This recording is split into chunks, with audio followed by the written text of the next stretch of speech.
আমার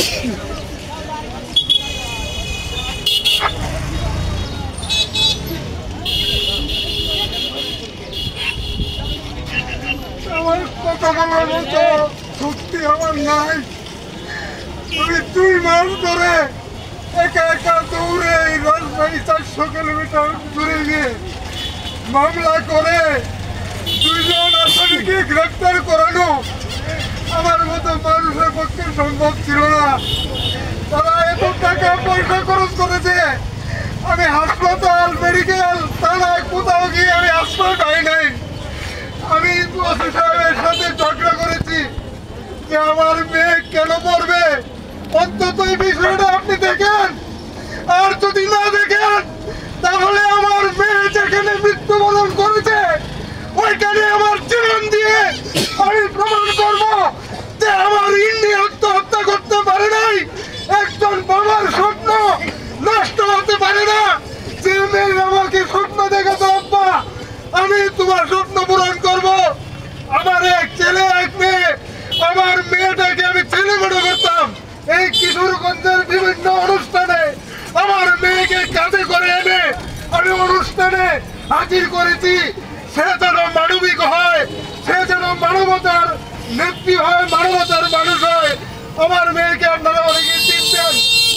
আমার মেয়ে এখানে রেজিনা নার্সিং হোমে পরীক্ষা দিয়ে সরকারি পরীক্ষায় উত্তীর্ণ হয়ে সে একটা ভালো কলেজ এবং ভালো শহর খুঁজছিল। রাজশাহীতে আমি নিজে নিয়ে যাই এবং আমি নিয়ে গিয়ে ভর্তি করি। সেই ভর্তি করার পরে আমার মেয়ে ভালোই ছিল, কিন্তু সেই দুষ্কৃতিকারীরা আমার মেয়ের পিছু নিয়েছে। আমার মেয়েকে একা থাকতে দেয় নাই, তাকে খুন করার পরিকল্পনা তারা আগে থেকেই করেছিল এবং তার পিছনে লেগে প্রেমের অফার দিয়ে তাকে কোনো মতো তাকে কাবু করেছে।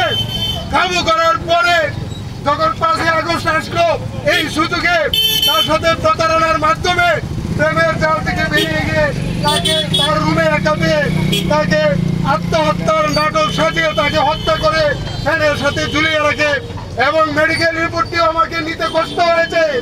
পুলিশ আমাকে বলে না কি রিপোর্ট আসছে, আমাকে জিজ্ঞেস করে আপনি কি মামলা করবেন, কি রিপোর্ট এসেছে। তারপর আমি সিএমএস চট্টগ্রামের কর্নেল সোহেলের মাধ্যমে এবং অ্যাডভোকেট আইনজীবীর মাধ্যমে আমি জানতে পারি এখানে ধর্ষণের আলামত আছে। কিন্তু ধর্ষণ এবং খুনের মামলা করতে গিয়ে পুলিশের বাধার সম্মুখীন হয়। 2 জন আসামি এখান থেকে মানে সুযোগ পায়, তাদের নামে মামলা দিলে তারা মামলা নিবে না। আমার কথা হলো আমি আগে মামলা করব, আমার যা বলার আমি আদালতে বলবো। এই হিসাবে আমি মামলাটা 306 ধারা 34 আত্মহত্যার প্ররোচনার মামলা দিয়ে কোনো রকম আমি রক্ষা পাই এবং চাপের মুখে পুলিশ 2 জন 1 নম্বর আসামি 2 নম্বর আসামিকে গ্রেফতার করে। 2 জন রিমান্ডে আছে, আরেকজন পলাতক আছে, আর 2 জন পুলিশের সহযোগিতায় মামলা থেকে ছিটকে গেছে। আমি যদি বেঁচে থাকি আমি তাদেরকে আদালতের কাজ করাই দাঁড় করাবো। যদি বাংলাদেশের আইন সঠিক হয়, বাংলাদেশের মানুষ যদি সঠিক হয়, উপরে আল্লাহ যদি সঠিক হয়, আমি এর বিচার না হওয়া পর্যন্ত আমি যেন বেঁচে থাকি, আমি যেন আমার মেয়ের হত্যার বিচার দেখে যেতে পারি সেই প্রত্যাশা করছি। আমার এখানে আমার মেয়েকে খুন করার পরে খুনিরা তার এনআইডি কার্ড, পোশাক, স্কুল ব্যাগ, বইপত্র, সার্টিফিকেট ফেলে রেখে যায়। এর চেয়ে বড় প্রমাণ আরো আছে? খুনিরা যখন এনআইডি কার্ড, সার্টিফিকেট, কাপড় চোপড়, ব্যাগ রেখে যায়, আর কি প্রমাণ চান আপনারা? আরো প্রমাণ আছে আমার কাছে। তার সহপাঠীরা আমাকে ভিডিও কলের মাধ্যমে জবানবন্দি দিয়েছে। প্রতিবেশীরা বলেছে আমার মেয়ে তখন খিচুড়ি রান্না করে খাইতেছিল, এই খিচুড়ি খাওয়ার 1 লুকমা খাবার তার বাটিতে ছিল।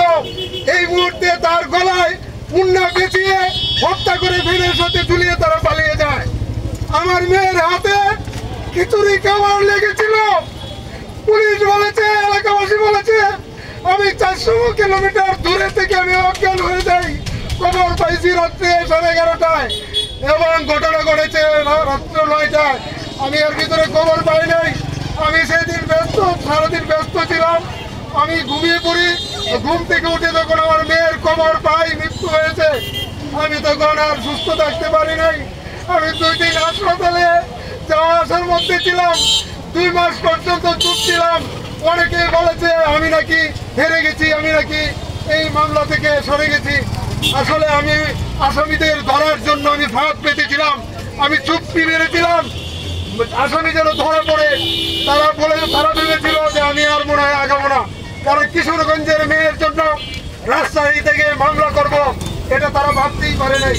আমি নিজের সাহসে এবং কিছু বন্ধু বান্ধবের সহযোগিতায় আমাকে অনেকে চাঁদাও দিয়েছে। আমি অর্থনৈতিক ভাবে আমার মেয়েটাকে দামন করতে গিয়ে আমার 1 লক্ষ টাকা খরচ হয়ে গেছে। আমি যাওয়া আসা করতে গিয়ে আমার 50,000 টাকা খরচ হয়ে গেছে। আমি অর্থনৈতিক ভাবে খুব একটা সচ্ছল নই। আমি এইসব বন্ধু বান্ধব আত্মীয় স্বজনের সহযোগিতায় আমি রাজশাহী শহরে গিয়ে বহরমপুর এলাকায় সব ঘটনা জেনে এবং রাজাপাড়া থানায় আমি মামলা দায়ের করি। মামলা দায়ের করার পরে 2 জন গ্রেপ্তার হয় পরের দিন। এবং এই মামলার যারা আসামি তাদের আত্মীয় স্বজনরা আমাকে হুমকি দিচ্ছে, আমাকে তারা রাজশাহী শহরে কুদছে, কুত্তার মতো কুদছে, আমাকে কোথায় দেখা যায় কোথায় পাবে। আমি তো মামলা করে চলে আসছি, তারপরে পুলিশ অ্যারেস্ট করার পরে তারা বলে না যে অ্যারেস্ট করেছে। আমি সোর্সের মাধ্যমে খবর নিয়ে জানতে পারি 2 জনকে তারা আটক করেছে। এবং আমি জানার পরে যখন ফোন দিলাম তখন তারা ছেড়ে না দিয়ে চালান করতে বাধ্য হয়েছে। বিভিন্ন সংগ্রামের মধ্য দিয়ে আমার মেয়ের হত্যার আসামিদেরকে শনাক্ত করেছি এবং পুলিশ ভাইয়েরা 2 জন আসামিকে গ্রেফতার করেছে, এই জন্য তাদেরকে অভিনন্দন জানাই। এবং তারা রিমান্ড আবেদন করেছে, আমাকে বলেছে রিমান্ডে গতকালকে থাকার কথা ছিল, আজকে ফোন দিয়েছি, আমি খবর নিতে পারি নাই। আপনারা যদি সহযোগিতা করেন আমার মেয়ের বিচার অবশ্যই পাবো। তারা বিভিন্ন ধরনের কুৎসা রটাচ্ছে, এই কুৎসা রটানোর থেকে আমি আমার মেয়ের বিচার চাই এবং আমি যেন আমার মেয়ের বিচার থেকে যেতে পারি।